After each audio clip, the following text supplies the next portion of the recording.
ಅಕ್ಕರ sir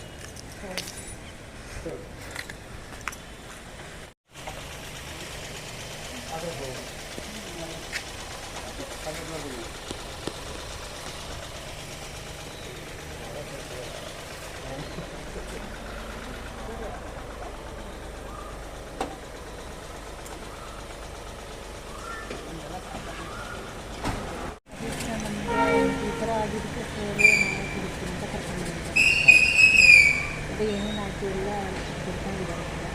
ಅವನ್ನ ಕರ್ಕೊಂಡು ನಿಲ್ಲಿಸಿದ್ರು sir, ಅವನ್ನೇನೋ ಮಾಡಿದ್ರು ಅಂತ. ಹೌದು ಅವನೇ ಮಾಡಿದ್ರು ಅಂತ ಏನಿಲ್ಲ ಸರ್, ನಾವು ಮಗನ ಅಡ್ಮಿಷನ್ಗೆ ಅಂತ ತುಮಕೂರಿಗೆ ಹೋಗಿದ್ವಿ ಸರ್, ಹಾಸ್ಟೆಲ್ಗೆ ಹಾಕಿದ್ದಾನೆ.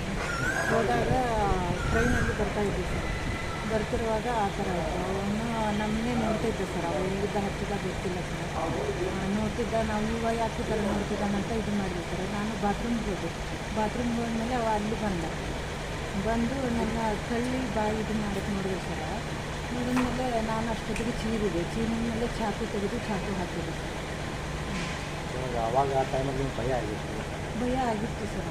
ಆದರೆ ಚಾಕು ಹಾಕ್ತಾನೆ ಅಂತ ಅಷ್ಟು ಯೋಚನೆ ಇರಲಿಲ್ಲ ಸರ್. ಸಡನ್ನಾಗಿ ಆ ಥರ ಮಾಡಿದೆ. ಹೊಟ್ಟೆಗೆ ಹಾಕೋಕ್ಕೆ ನೋಡಿದೆ ಸರ್. ಅದು ತೆಗೆ ಹಾಕಿದೆ ಎರಡು. ಅವತ್ತು ನೋಡಿದ್ದಕ್ಕೆ ಇವತ್ತು ನೋಡಿರಲ್ಲ ಏನು ಅವ್ನು ನೋಡಿ ಶಾಕ್ ಆಯಿತು ಸರ್. ನನಗೆ ಮತ್ತೆ ಎಲ್ಲಿ ಏನು ಮಾಡ್ತಾನೆ ಅಂತ ಭಯ ಆಯಿತು ಸರ್. ಆದರೆ ಅವ್ನು ಹೊರಗೆ ಬರಬಾರ್ದು ಸರ್, ಆ ಥರ ಶಿಕ್ಷೆ ಇರಬೇಕು. ನನಗೆ ಆದಾಗ ಮತ್ತೆ ಬೇರೆ ಹೆಣ್ಮಕ್ಳು ಆಗಬಾರ್ದಲ್ಲ ಸರ್.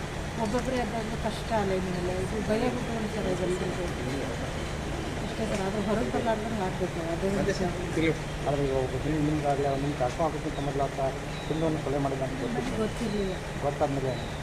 ಗೊತ್ತಾದ್ಮೇಲೆ ಇವನೇನ ಮಾಡಿರೋದು ಅಂತ ಬನ್ನಿ ಲಕ್ಷ್ಮಿ. ಓಕೆ